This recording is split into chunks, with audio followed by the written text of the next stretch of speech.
Hello, আসসালামু আলাইকুম। আজকের ভিডিওতে আমরা চাইনিজ ভাষায় WH ওয়ার্ডগুলোর ব্যবহার শিখব। যারা আমার গত ভিডিওটা দেখেন নাই, ওই ভিডিওটা দেখে নিন।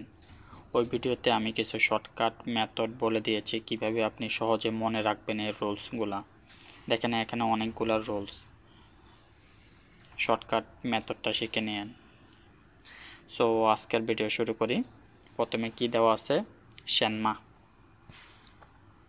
শ্যানমা হোয়াট কি, শ্যানমা প্লাস বার, শ্যানমা হাউছে কি সুস্বাদু, শ্যানমা হয়লা কি নষ্ট হয়ে গেছে। এটা একটু কম ইউজ করা হয়, বাট এটারও ইউজ আছে। অ্যান্ড দেন সাবজেক্ট প্লাস বার প্লাস শ্যানমা।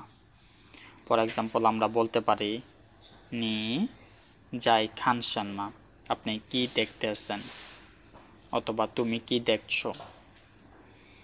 নি যাই মাই শ্যানমা, মাই আপনি কি কিনতে এসেছেন, অথবা তুমি কি কিনতে এসছো।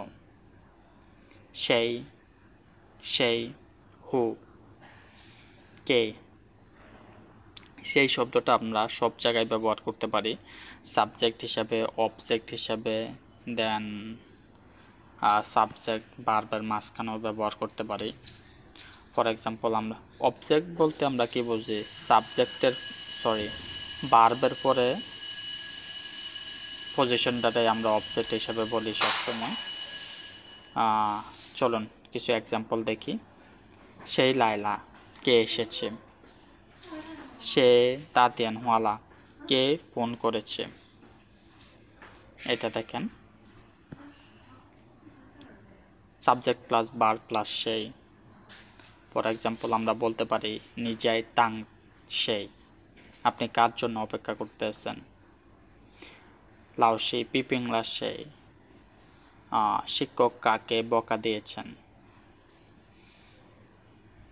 অ্যান্ড দেন সাবজেক্ট প্লাস হ সেই প্লাস বার। এখানে হ সেই শব্দের অর্থ হচ্ছে উইথ হোম, কার সাথে, আপনি কার সাথে খেলতে গিয়েছেন, আপনি কার সাথে খেতে গিয়েছেন, আপনি কার সাথে যাবেন। বুঝতে পারছেন? উইথ হোম হ সেই। ফর এক্সাম্পল আমরা বলতে পারি যে নি হ সেই ইচি চু, আপনি কার সাথে যাবেন। আবার এটার মিনিং এটাও যে তুমি কার সাথে যাচ্ছ।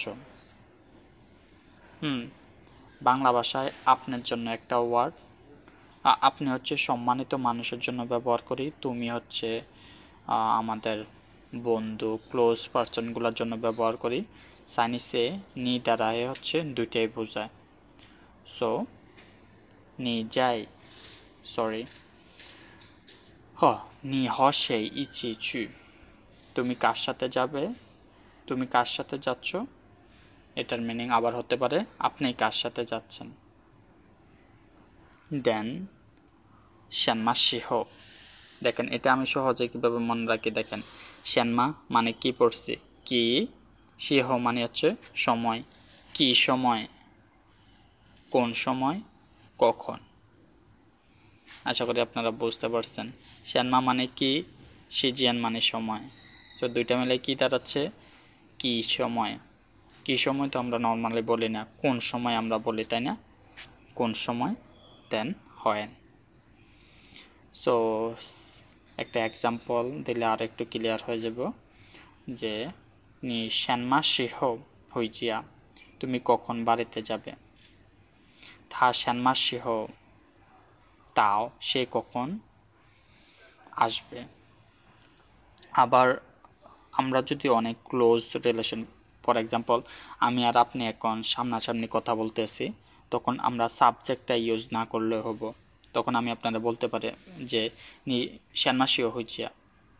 এটার মানে এখানে সাবজেক্ট বলা লাগবো না যে আমি কারে জিজ্ঞেস করতে আসছি এই কোশ্চেনটা।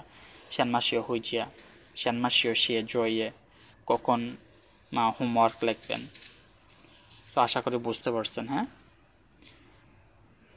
যখন আমি আর আপনি সামনাসামনি কথা বলতেছি তখন সাবজেক্টটা ইউজ না করলেও হয়, বাট বই খাতায় অথবা আপনি যখন অপরিচিত কারোর সাথে দেখা হইব তখন আপনার সাবজেক্ট ইউজ করতে হইব।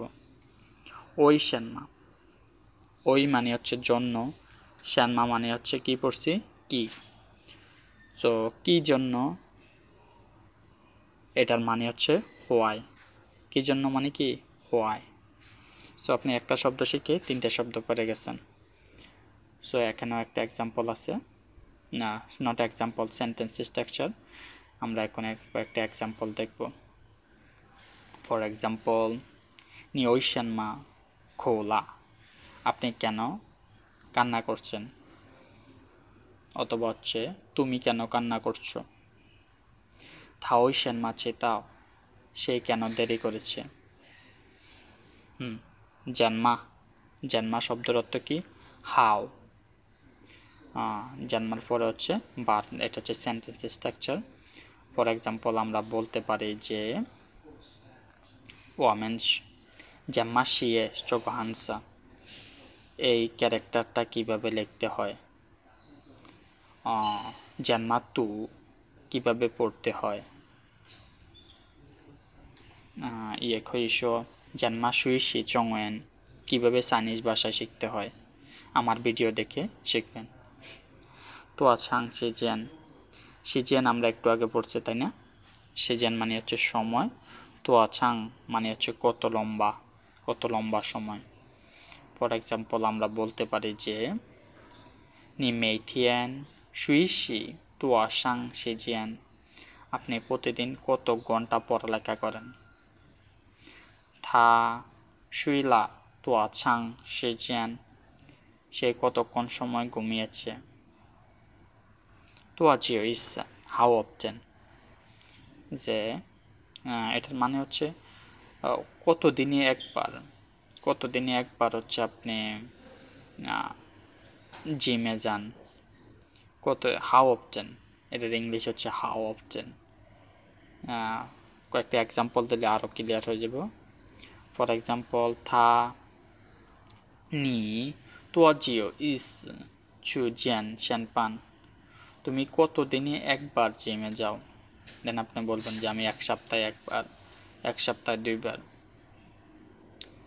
এটা কিভাবে বলবেন, ইজো ইসি 1 সপ্তাহে 1 দিন, ইউএ ইসি 1 সপ্তাহে 1 দিন, ইউএ লিয়াংসে 1 মাসে 2 দিন।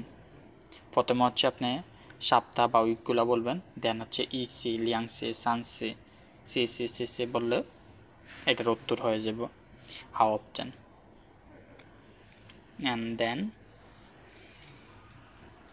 এটা নালি হয়ার, নার হয়ার কোথায়। ফর এক্সাম্পল আমরা বলতে পারি নি চু নালি, আপনি কোথায় যাচ্ছেন। থা জুজাই নালি, সে কোথায় বসবাস করে। আমরা এভাবেও বলতে পারি থা জুজাই নার, নার। আপনারা যদি এটা এখানে টোনে মিস্টেক করেন তাহলে কিন্তু এটা বুঝে বুঝে সে এখানে বসবাস করে। সো আপনি যদি বলেন যে নার, থা জুজাই নার, সে এখানে বসবাস করে, সে ওখানে বসবাস করে, এখানে না। চার, যার মানে হচ্ছে এখানে, নার মানে হচ্ছে ওখানে।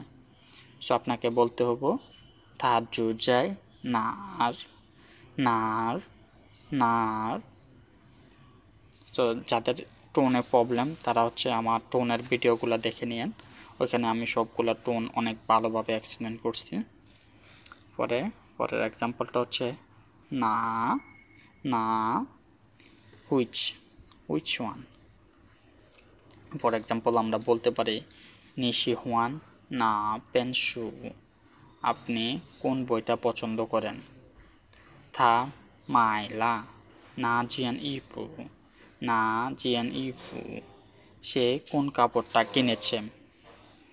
তো আসাও, তো আসাও শব্দের অর্থ হচ্ছে হাউ মেনি, হাউ মাচ। এটা কাউন্টেবল, কাউন্টেবল মানে হচ্ছে যে জিনিসগুলো গণনা করা যায়। এটা হচ্ছে গণনা করা যায় এমন শব্দের ক্ষেত্রেও ব্যবহার করা হয়, আবার যে জিনিসগুলো গণনা করা যায় না ওই ক্ষেত্রেও ব্যবহার করা হয়। ফর এক্সাম্পল আমরা বলতে পারি যে ট্রগো পাও তো আসাও ছিয়েন, এই ব্যাগটার দাম কত। জিনতিয়ান মাইলা তোয়াশাও পিঙ্গুয়। আজকে কতগুলো আপেল বিক্রি হয়েছে। একটা হচ্ছে মাই মাই মাই মানে হচ্ছে বিক্রি, আর থার্ড টোন সহকারে যেটা ওইটা হচ্ছে সেল করা। মাই সরি থার্ড টোন সহকারে যেটা এটা হচ্ছে কিনা, আর ফলিং টোনে যেটা আছে মাই ওইটার মানে হচ্ছে বিক্রি করা। ফর এক্সাম্পল, ওয়া মাই আমি কিনেছি, ওয়া মাই আমি কিনেছি, ওয়া মাই আমি বিক্রি করেছি, ওয়া মাই আমি কিনেছি, ওয়া মাই আমি বিক্রি করেছি। সো টোন খুবই গুরুত্বপূর্ণ। সো আপনারা যারা টোনে দুর্বল আমার শুরুর ভিডিওগুলো দেখে নিন। চলুন লাস্ট দেখি। জি জি শব্দটা কখন ব্যবহার করা হয়? কোনো কিছু মেজার ওয়ার্ড না, দেখেন জি এর পরে একটা মেজার ওয়ার্ড দেওয়া আছে। চাইনিজে প্রত্যেকটা নাউনের পূর্বে একটা মেজার ওয়ার্ড ব্যবহার করা হয়। যে শব্দটার দুইটা মিনিং, একটা হচ্ছে কোশ্চেন করার জন্য ব্যবহার করা হয়, আর একটা মানে হচ্ছে কতগুলো, কয়েকটা। ফর এক্সাম্পল, আমার কাছে কয়েকটা কলম আছে, ওয়াইও জিগো পি, ওয়াইও জিগো হাইসে, আমার কয়েকটা সন্তান আছে। জি আবার জি শব্দটা আবার কোশ্চেন করার ক্ষেত্রে ব্যবহার করা হয়। ফর এক্সাম্পল, নি মাইলা জি পেনশু, আপনি কয়টা বই কিনেছেন। এখানে যদি সেন্টেন্সের শেষে আপনি কোশ্চেন না ইউজ করেন, মানে হচ্ছে কোশ্চেন যে সিম্বলটা আছে ওইটা ইউজ না করেন, এটার মানে হচ্ছে আপনি কয়েকটা বই কিনেছেন। আশা করি আপনারা বুঝতে পারছেন। এই সেন্টেন্সটার শেষে যদি আপনি কোশ্চেন ইউজ না করেন, কোশ্চেন সাইনটা, এটার মানে হচ্ছে আপনি কয়েকটা বই কিনেছেন। যদি কোশ্চেন সাইন ইউজ করেন, এটার মানে হচ্ছে আপনি কয়টা বই কিনেছেন। আশা করি বুঝতে পারছেন। ফর এক্সাম্পল, তাইয়াংলা জি জি মাও, জি জি মাও, সে হচ্ছে কয়েকটা বিড়াল পালন করে। যদি আমি শেষে কোশ্চেন ইউজ করি, এটার মানে হচ্ছে সে কয়টা বিড়াল পালন করে। সো আজকের ভিডিও এখানে শেষ। আসসালামু আলাইকুম।